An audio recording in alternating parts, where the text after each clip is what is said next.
Every year it came, same time, same cheerful tone, same gut punch. The email from Tyson: "Hey fam, looking forward to another amazing lake week. Let us know if you're in."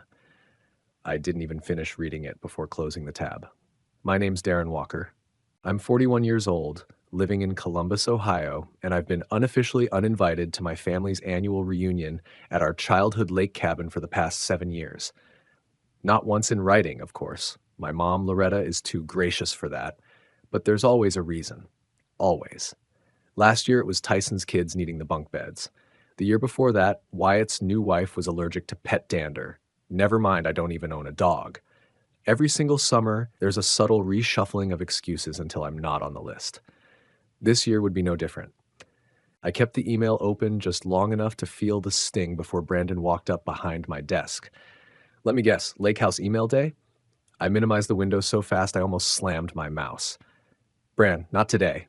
He raised his hands like I'd pointed a gun at him. "All right, man, just don't let it get to you again." I forced a smile. "I'm not. It's just a stupid weekend." But it wasn't. It never was. No matter how many times I told myself it didn't matter, that I was used to being overlooked, it still cracked something small and tender inside. Brandon wasn't wrong. He's been my colleague and closest friend at Apex Logistics for almost a decade. He's seen me take the high road more times than I care to count. But what he didn't see, what no one did, was how I used to count the days to those lake trips as a kid. Back then, Tyson got to ride shotgun with Dad on the fishing boat. Wyatt always got to help him grill. I was the one who stayed behind to help Mom tidy up, which meant watching the cooler and handing out sodas to whatever cousins were around. I thought, maybe, just maybe, when we grew up, it would change. Spoiler, it didn't. I went back to my work inbox, trying to shake it off. I had a logistics proposal to finish before the quarter ended, and I needed to focus. But then my phone buzzed. Mom. I stared at her name on the screen like it was a countdown to some small explosion. I knew exactly what was coming. I answered anyway. "Hi, Mom." "Hi, honey," she said, her voice warm in that way she uses when she knows she's about to say something shitty. "I wanted to talk to you about the reunion." There it was. We're just so cramped this year. Wyatt's bringing his stepkids, and Tyson's oldest made the regional swim team, so we had to block off the whole bottom floor for them. I didn't say anything. I just let her talk. "I hope you understand. It's not personal, Darren. It's just logistics." I almost laughed at that. Me, the actual VP of Strategic Operations, getting bumped from a family vacation because of logistics. "Sure," I said flatly. "Not personal at all." Loretta hesitated. "Maybe we could FaceTime you in for the fireworks?" That did it. I hung up. Not rudely, just firmly. Quietly. That was the moment something shifted in me. Maybe I've learned to shrug it off all these years, but this time I wasn't sure I should, and maybe I wouldn't. The envelope sat on my desk like it was daring me to open it. Heavy cardstock, company seal, gold lettering on the flap. I already knew what was inside, but I still took my time. VP of Strategic Operations. The youngest in Apex history. Signed, sealed, official. I leaned back in my chair and stared at the ceiling. I should have felt elated, thrilled, something. But all I could think was, would they even care? I grabbed my phone and dialed Frank. He answered on the first ring. "Walker, they give it to you?" "Yeah," I said, exhaling. "It's official." Frank let out a long whistle. "Damn right it is. You've earned it, kid. Hell, you've carried that department for years." I laughed a little, but it didn't quite reach. "You think the family will say anything?" There was a pause on the line. Then, "Don't hold your breath, but that's okay. Success is best when it's impossible to ignore." I nodded, even though he couldn't see me. "Yeah, you're right." After we hung up, I dove back into work. No time to sit in it, not when I had the biggest partnership pitch of my career coming up. Apex was making a regional expansion, Midwest distribution hubs, new tech integrations, full overhaul of the supply chain. I was the lead. I lived on black coffee and protein bars for the next week. Slept in my office twice. The numbers were solid, the projections even better. I could almost see the whole boardroom leaning in when I'd present. But the second I got a minute to breathe, the ache came crawling back. Later that night, Jason called. We hadn't talked in a few weeks, but he still had that same laid-back tone. "You still ignoring your feelings through spreadsheets, or can we actually talk like humans now?" I snorted. "I don't ignore feelings." You bury them in color-coded tabs and $4.5 million budgets. Fair. There was a beat of silence. Then Jason got to it. So you got the promotion. That's amazing, man. Seriously, you told your mom yet? I didn't answer. Darren, he said, voice dropping, are you still waiting for that woman to act like you matter? I rubbed my forehead. I don't know. I just thought, maybe this time, maybe they'd say something. You mean Tyson and Wyatt? He asked. The two clowns who used to lock you out of the boat shed because you whined too much? Or your mom who thinks emotional distance is a parenting strategy? Jesus, Jace. Sorry, but come on. You've got a corner office and a 6-figure salary, and they still treat you like you forgot to take out the trash. I sighed. Yeah, sometimes I think if I stack up enough wins, they'll finally see me. Jason didn't say anything for a second. Then, you know what I think? What? I think it's time you stop trying to earn people who already decided they don't value you. That landed hard. Quiet settled between us. I'm not saying you go burn the place down, he added, but maybe it's time you stopped waiting for the damn invitation. What's that supposed to mean? It means, Jason said, maybe you make your own move, not revenge, reclamation. I frowned. Like what? Like buying the damn lake house. I actually laughed. Don't be ridiculous. That place has been in our family forever. Exactly. Your family, right? I froze. Then something in me cracked open. A couple days later, I was up late finishing a slide deck for the regional pitch when I started messing around online. Just a random thought. Curious. I typed the address of the lake cabin into a real estate site, and there it was, listed. A quiet private listing. Off-market opportunity. Cash buyers preferred. I stared at the screen, heart pounding, and for the first time in my entire life, I realized something. I had the money. I had the means. And this time, I wouldn't need their permission. The deal closed on a Thursday. The regional expansion pitch had been scheduled for 9 a.m. sharp in the Apex boardroom. 12 people at the table, 3 video feeds up on the wall, all eyes on me. I wore the navy suit I saved for big days, the one Frank said made me look like a man who already knew he'd won. By the time I finished walking them through the projected year 2 numbers, the COO leaned forward and asked, "What would it take to do this nationwide?" That's when I knew I had them. The room buzzed with quiet chatter as I sat down again. Frank gave me the smallest nod across the table. One part proud, one part amused. Later, he found me in the hallway, his tie loosened, the corners of his mouth twitching like he was trying not to smile too hard. "You just bought yourself a seat at the big table, Walker," I laughed. "Feels like I've been standing outside the door for years." He clapped a hand on my shoulder. "Well, the door's open now, and if you want the Singapore Post, say the word. Global strategy, full relocation package, stock, the works." I blinked. "You're serious?" "Always," Frank said, then walked off whistling like he hadn't just dropped a bomb. That night, I went home too wired to sleep. I grabbed some takeout and was about to open my laptop again when Jason showed up at my apartment door with a 6-pack and a bag of tacos. "You forget how to text back?" he asked. I was working. "Like hell you were," he said, stepping inside. "You were pacing and obsessing. Am I wrong?" He wasn't. We sat on the floor with food containers between us. I told him everything about the promotion, the Singapore offer, the boardroom. Then I pulled out my phone and showed him the lake house listing. Jason's eyebrows shot up. "You serious?" I nodded slowly. "I've already spoken to a broker. It's not even on MLS yet. The owner, some distant cousin of my mom's, he's trying to offload it quick. Says he can't keep up with the repairs." Jason grinned. "Then what the hell are we waiting for?" By Monday, I had a name on the LLC, a cash offer in hand, and a contract ready to go. I closed on the cabin within 2 weeks. The plumbing was shot. The dock had half collapsed. The roof needed resealing. None of that mattered. I'd already hired a local contractor, one who owed me a favor after I helped him land a commercial warehouse gig last year. Renovations were underway by the following Monday. Dock rebuilt, new fire pit. Retiled kitchen. Nothing flashy, just clean, strong, and intentional. I didn't tell anyone in my family. Not Loretta, not Tyson, not Wyatt. I just waited. And the wait didn't take long. On Friday evening, my phone buzzed with a text from Tyson. "Hey man, we're doing the usual family meeting about the reunion this weekend. You in?" I stared at it. They had no idea. No idea that the place they'd used to shut me out for years now had my name on the deed. No clue that every excuse, every no room this year had just expired like spoiled milk. I didn't reply right away. I just scrolled back up and reread the message twice. And for the first time in my life, I smiled at a family text, not because I felt included, but because I didn't need their approval anymore. They'd be meeting soon, planning beds, assigning rooms, assuming the same rules still applied. They were wrong, because this time, the house belonged to me. And this time, I'd be the one holding the keys.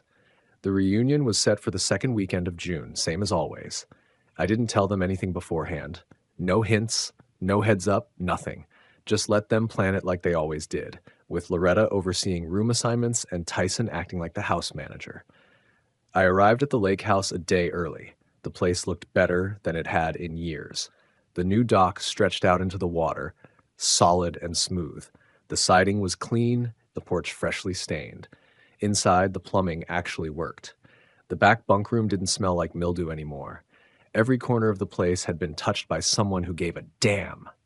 The morning of the reunion, I brewed a full pot of coffee, put on a soft playlist of soul classics, and sat at the kitchen table flipping through a magazine. I had the front door propped open, waiting. They rolled in around 10 a.m., just like clockwork. Tyson's SUV first. Then Wyatt in his truck. Then Loretta, of course, pulling up in that baby blue sedan she refused to replace. I heard the first rattle of keys before I saw their faces. Tyson was jiggling the knob, frowning. "Mom, did you change the lock?" Loretta tried next. Her key jammed halfway in before she stopped. "This can't be right." Then Wyatt stepped forward, already annoyed. "Did someone forget to leave the spare?" That's when I got up and walked to the door. "Morning," I said. They all froze. Tyson blinked. Darren?" Wyatt tilted his head. "What are you doing here?" I leaned against the doorframe, arms crossed. "I live here." Loretta narrowed her eyes. "Sweetheart, we're just trying to get inside. Your uncle was supposed to drop off the keys." "He didn't," I said, keeping my tone even. "Because he sold the house." "What?" Tyson's voice cracked. "Sold it to who?" I pulled the deed from my back pocket and held it up between two fingers. "Me." They stared. I let that land for a good 10 seconds before stepping aside. "Come in." They walked in slowly, like the walls might bite them. Loretta looked around like she didn't recognize the place. Tyson made a beeline for the fridge. Wyatt hovered near the couch. The silence was beautiful. "Coffee?" I asked. Loretta found her voice first.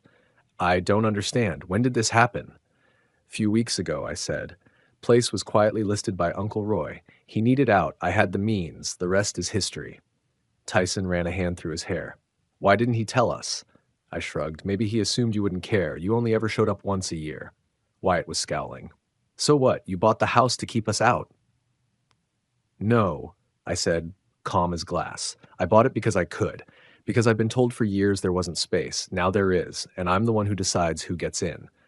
No one spoke. I walked to the cabinet, grabbed mugs, and started pouring coffee. I fixed the broken septic line, replaced the roof, rebuilt the dock, hired local workers, paid full rates, got rid of the mildew in the bunk room too. Tyson was pacing now.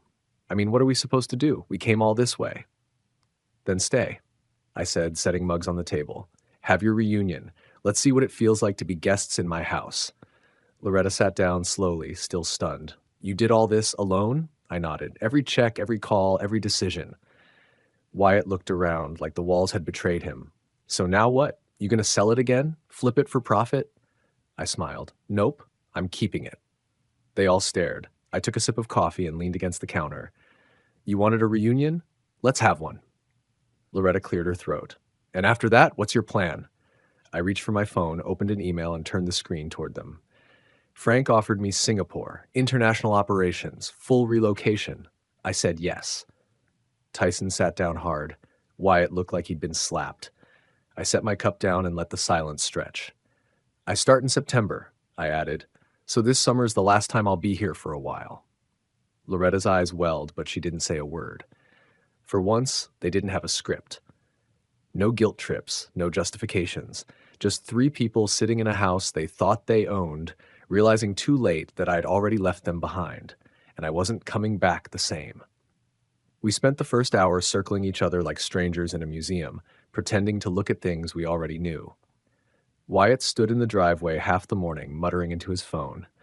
Tyson sat in the screened porch, scrolling endlessly, like someone was going to text him a reason this wasn't real. Loretta moved through the house slow and quiet, her fingers grazing surfaces like she was checking if they remembered her. I let them sit in it. Later that afternoon, I climbed up into the attic and brought down the old trunk, the one with the marker-smeared toy cars, water-warped photo albums, and a stack of faded 4th of July t-shirts. I laid it all out on the living room floor like a time capsule they didn't want to see. "This was mine," I said, holding up a plastic fire truck with a melted wheel. "Dad gave it to me after I broke my arm that summer." No one responded, except I only got it because Tyson got a better one, so they gave me this and said it was almost the same. Tyson looked up from his phone, lips tight. I pulled out a Polaroid. Loretta, young and smiling, standing next to Wyatt on the dock. Tyson was holding a fish the size of a shoebox. "I'm not in a single one of the photos from that trip," I said. "You told me to stay home that weekend, said there wasn't room in the truck." "Darren," Loretta started. "You were sick that week. You had a fever." "I was fine by Thursday," I cut in. "You left Friday morning." She closed her mouth. I grabbed another photo. Birthday cake, 7 candles, Tyson beaming in the center, me in the background, out of focus, wearing a paper hat that didn't fit. I've celebrated half my birthdays alone, not because I didn't invite anyone, but because no one came. Loretta's voice wavered. "You know we never meant to make you feel unwanted," I snapped. "Invisible?" The room went quiet. "I got promoted to VP this year, youngest in company history," I said. "Frank said it was historic. First thing I did was check my phone for a text from you." "Nothing." Tyson shifted on the couch. "I didn't know." "You didn't ask." Wyatt leaned forward, elbows on knees. "Look, maybe we didn't handle things right, but we didn't know you cared about all that." I stared at him. "You knew. You just didn't think I'd get far enough to matter." No one moved. I pulled 3 envelopes from my backpack and set them on the table. "Those are your hotel reservations. I booked you suites at the lodge across the lake. They're nice, nicer than this place ever was."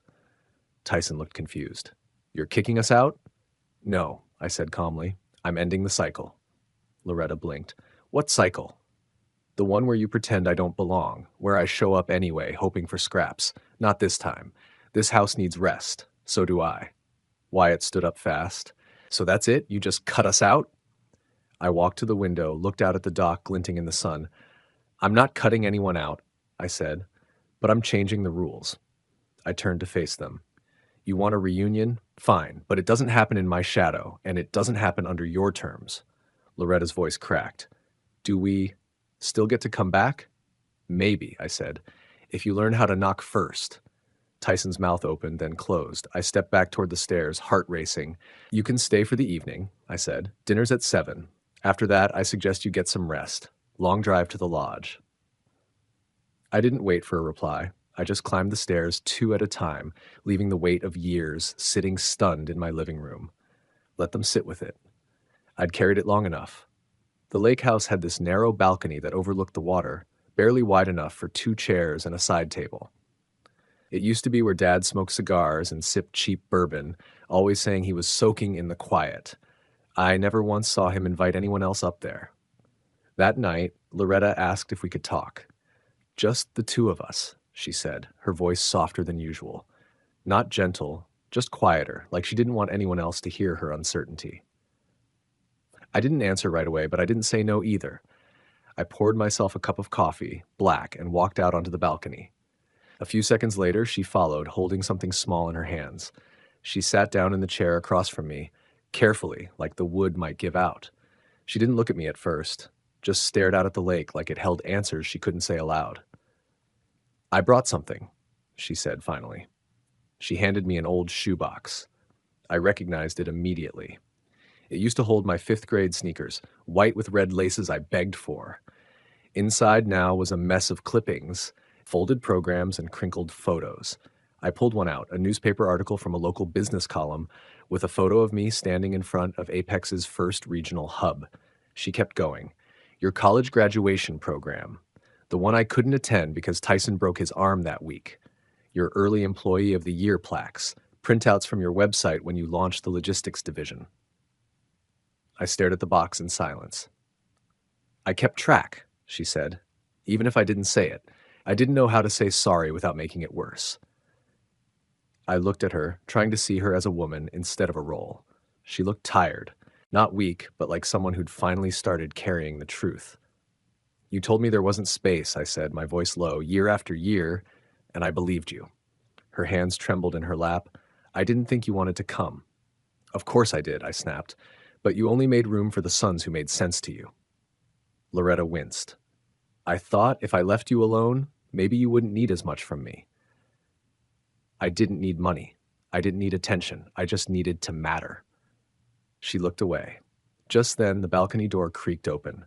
Jason stepped out, hoodie half-zipped, 2 beers in hand. Didn't know we were hosting family therapy, he said, giving me a raised eyebrow. I half laughed. It's not therapy. It's late. Jason looked at Loretta. You good? She nodded once. I just needed to say some things. Jason glanced at me. I gave a small nod. He handed me a beer, squeezed my shoulder, and disappeared back inside. Loretta wiped at her eyes, but no tears came. Just the motion. The attempt. Can we try again? She asked. I didn't answer for a long time. The water below rippled with moonlight. A loon called from across the lake, long and low.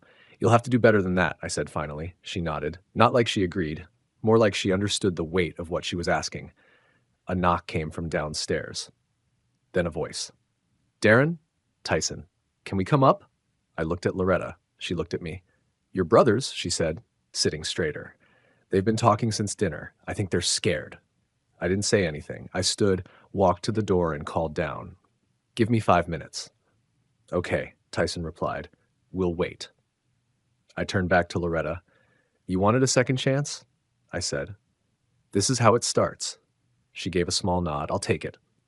I picked up the shoebox and carried it inside, placing it gently on the mantel, because it didn't erase the pain. But it was something, and for now, something was enough. The reunion dinner looked nothing like the ones they used to host. Gone were the paper plates, the folding chairs, the lopsided potluck where someone always forgot to bring ice. This time we had linen napkins, plated courses, and a private room at the Briarwood Country Club, 10 miles from the lake house. I planned everything. Sent out digital RSVPs, arranged transportation, booked a local jazz trio to play during cocktail hour. If someone didn't like it, they'd have to complain to me directly. No one did. At 6:45, I stood near the head of the long banquet table, dressed in a tailored charcoal suit. I didn't blend in. I stood out. And for once, I didn't shrink from it. I leaned into it. People arrived in waves. Cousins I hadn't seen in years. Wyatt and his wife trying too hard to look relaxed. Tyson, unusually quiet, guiding his 2 boys to their seats. Loretta walked in last, wearing her navy shawl, the one she used to save for church. She gave me a nod as she passed. Not approval, not pity, just recognition. That was enough.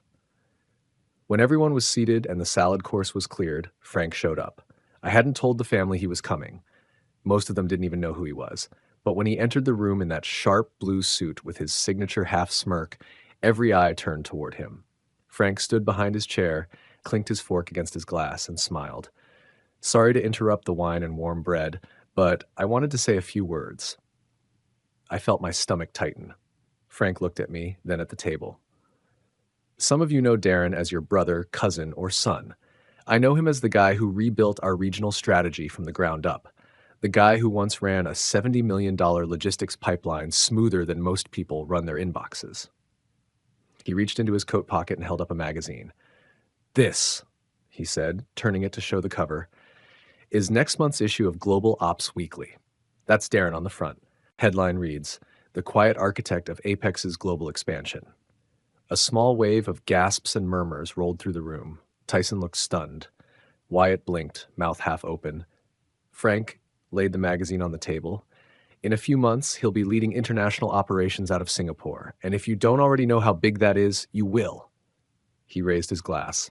To Darren Walker, the guy who did it all without waiting for permission. Everyone lifted their glasses, even Loretta. I stayed seated, heart pounding, pretending to sip from my water glass. After the toast, Tyson approached me near the bar. His tie was crooked, and he looked like someone trying to say something important without knowing how. My son, Luke, he started. He's 17, sharp kid, got a business mind. Think maybe you could talk to him sometime? Maybe mentor him a little? I nodded once. Sure, have him call me. Tyson exhaled, relieved. Thanks, man. Seriously. A few minutes later, Wyatt wandered over. He coughed awkwardly into his hand. I've been thinking, he said. Maybe we could, I don't know, reconnect. Grab a beer sometime, if you're not too busy. I shrugged. Could be good. I'll let you know when I'm back in town. Wyatt gave a sheepish nod and walked away. Toward the end of the night, Loretta pulled me aside as guests were filtering out. Will we see you next year? She asked, gently. I smiled, but it wasn't soft. If you earn it. She didn't flinch. I'd like to try, she said quietly. I looked around at the place, at the people, the conversations, the structure I'd built from the ground up. This wasn't about revenge. Not anymore. It was about balance. And this time, I wasn't the afterthought. I was the center, because this time, I was the one hosting. The lake house was quiet in the way only places full of history can be, like it was holding its breath for the next chapter. I stood in the hallway, surrounded by half-packed boxes and folded shirts, trying to decide whether to bring the framed photo of me and Jason from college or the goofy shot of us holding fish on the old dock last summer. Jason wandered in with a half-empty bag of trail mix and a duffel slung over his shoulder. You're seriously packing flip-flops for Singapore? He said, poking at my open suitcase. You know it's humid, not casual. I refuse to sweat in wingtips for 12 hours a day. He grinned. Fair. We went through a few drawers, laughing about the junk I still had lying around. Old Apex badges, a cracked coffee mug from my first job, the miniature snow globe I stole from Wyatt when I was 9 and never gave back. Think they'll notice you're gone? Jason asked, suddenly quieter. Not at first, I said, but eventually. He nodded like he already knew. Then he turned to the window. Looks like you've got company. I followed his gaze. Loretta was walking up the drive, alone. She held something small in her hand, like she wasn't sure whether to offer it or hide it. Jason gave me a look, then disappeared down the hall with his trail mix. She didn't knock, just paused on the porch, then let herself in the way she always used to, quietly, like she was trying not to wake the house. Hi, sweetheart, she said softly. Hey! She stepped forward and held out the object in her hand. It was a small brass key, the old house key, the one Dad used to keep on a leather loop that hung by the fireplace. It's yours now, she said, for real this time. I stared at it for a second, then took it carefully. It was heavier than I remembered. I know this doesn't fix anything, she said, but maybe it's a start. Maybe, I said, slipping the key into my pocket. Tyson arrived later that afternoon, towing a weathered toolbox and a binder. Thought you might want to hang on to Dad's stuff, he said. He kept notes on the plumbing and the insulation, weirdly organized, actually. Thanks, I said, taking it from him. He'd like that you remembered. Tyson gave me a small smile. Also, Luke got into a summer business program. He's been reading up on logistics. I think he's trying to impress you. Tell him he already has. He left without much more than that, but it was enough. Wyatt showed up an hour later with a printout of an online course. Business leadership, he said I could do it at my own pace. Figured better late than never, right? I didn't say anything. Just clapped him on the back. That was enough, too. Loretta lingered longest. She cleaned out the old fridge, folded the towels, even straightened the porch cushions like she used to when no one was looking. Before she left, she stood in the doorway and looked at me one last time. I'm proud of you, she said. I didn't reply right away, but just before she turned to go, I said, Thanks, Mom. Jason peeked out from the kitchen, a grin on his face. You ready to own Asia? He asked. I zipped my suitcase, took one last glance around the house, and smiled. I already do. The skyline of Singapore looked like a movie set, clean, sharp, futuristic. From the top floor of the Apex International Building, I could see the harbor stretching out like a promise. The office was twice the size of my old one back home, with polished glass walls, sleek furniture, and a desk I hadn't even used yet. Behind me, a sign hung on the wall in brushed steel letters, D. Walker, SVP International Operations. A reporter sat across from me, notebook in hand, voice recorder blinking red on the table between us. Tell me, she said, how did a kid from Ohio end up here? I leaned back, hands clasped in my lap. I'd rehearsed this answer a dozen times, but when it came time to speak, I didn't go with the polished version. Legacy, I said. Most people think that word means inheritance, something handed down, but for me, Legacy is what you build when no one believes you will. She nodded, scribbling.